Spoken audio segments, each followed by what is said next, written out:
सैयद अबुल आला मौदूदी रहमतुल्लाह अलैह 20वीं सदी के आगाज में पैदा होने वाली वो अजीम शख्सियत जिसने उम्मत मुस्लिमा को अपने अफकार और नजरियात से जिंदा किया, जिनकी पुकार ने उलेमा और अवाम में यकसा तौर पर नई रूह फूंक दी। उम्मत मुस्लिमा जो खिलाफत उस्मानिया के जवाल के बाद तकसीम दर तकसीम होकर रूबा सवाल थी, उसे फिर से उठने और अपने उरूज पर पहुंचने की लगन अता की। मुसलमान कौम को उसके असल फर्ज यानी निफास दीन की याद दहानी करवाई। सैयद मौदूदी कहते हैं, मुसलमान उस कौम का नाम है जो एक मिशन अपना दुनिया में रखती है। इस्लाम की तबलीग कभी पेशावर मुबल्लिगीन के जरिए से नहीं हुई है, बल्कि हर मुसलमान एक पैदाइशी मुबल्लिग है। मुसलमान होने की हैसियत से उसका काम यह है कि न सिर्फ ये कि वो खुद मुसलमान हो, बल्कि अपने कौल से, अपने अमल से, अपने किरदार से, अपनी गुफ्तार से, अपनी रफ्तार से, अपनी हर चीज से इस्लाम की तबलीग करे और दूसरों के ऊपर असर डाले।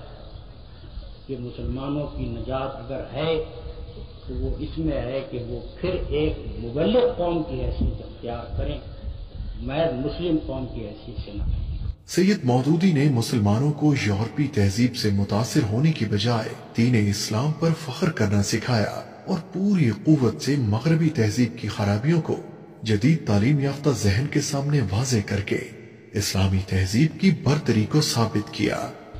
जब ईसाइयों ने बैतुल मक़दिस को फतेह किया तो इतना कत्ले आम किया कि घोड़ों के घुटनों तक खून आ गया, लेकिन जब सलाहुद्दीन फातेह होकर उसी बैतुल मक़दिस में दाखिल हुआ तो एक आदमी भी बेजा तरीके से कत्ल नहीं किया, सिवाय उन लोगों के जो लड़कर कत्ल हुए थे।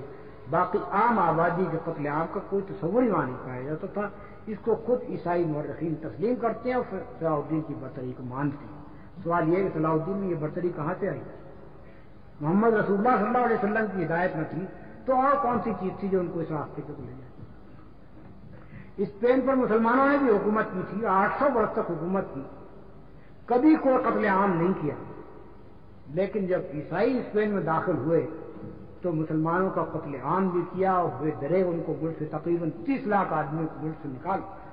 दोनों का फर्क आप देखते हैं, किस चीज का नतीजा है? मुसलमानों के से जो अखलाक जाहिर हुए वो मोहम्मद रसूलुल्लाह सल्लल्लाहु अलैहि वसल्लम की दी हुई हिदायत की बदौलत थे, और ईसाइयों से जो अखलाक जाहिर हुए वो इस वजह से जाहिर हुए कि उनके बाद हजरत ईसा अलैहिस्सलाम की तालीम महफूज और सही तरीके से पहुंची नहीं। सैयद मौदूदी ने नबी आखिरुज़्ज़मा मोहम्मद मुस्तफ़ा सल्लल्लाहु अलैहि वसल्लम की ज़ात करामी को दुनिया की वाहिद और आखिरी शख्सियत बताया, जिनकी जिंदगी को मशाले राह बनाकर न सिर्फ मुसलमान बल्कि तमाम इंसान कामयाबी हासिल कर सकते हैं। हमारे लिए अगर हिदायत है तो सिर्फ मोहम्मद रसूलुल्लाह सल्लल्लाहु अलैहि वसल्लम की सीरत और उनकी दीवी, उनकी लाई हुई किताब और उनकी सुन्नत में हिदायत है।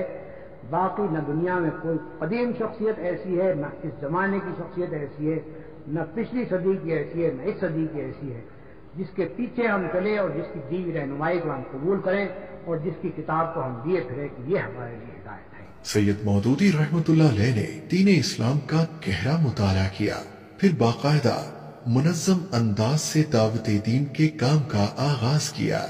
उस वक्त हालात ये थे कि बर्रे सगीर के मुसलमान उमूमी तौर पर, जबकि उम्मत मुस्लिमा खुसूसी तौर पर मायूसी और नाउमीदी के घेरे में थी। बर्रे सगीर के मुसलमान चंद इबादत और वज़ाइफ को ही मुकम्मल दीन समझ बैठे थे। इस्लाम को बस मदारिस और खानकाहों का दीन समझा जाता था। रियासत, इख्तियार और इक्तिदार का इस्लाम से कोई ताल्लुक नहीं समझा जाता था। सैयद मौदूदी कहते हैं, इस्लाम दरअसल इसलिए दुनिया में नहीं आया है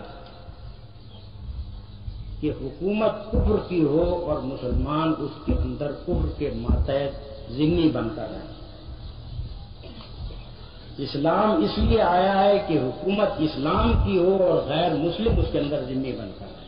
इस्लाम को बस निकाह, तलाक और अमवात के मौका पर इसाले सवाब के लिए जरूरी ख्याल किया जाता था।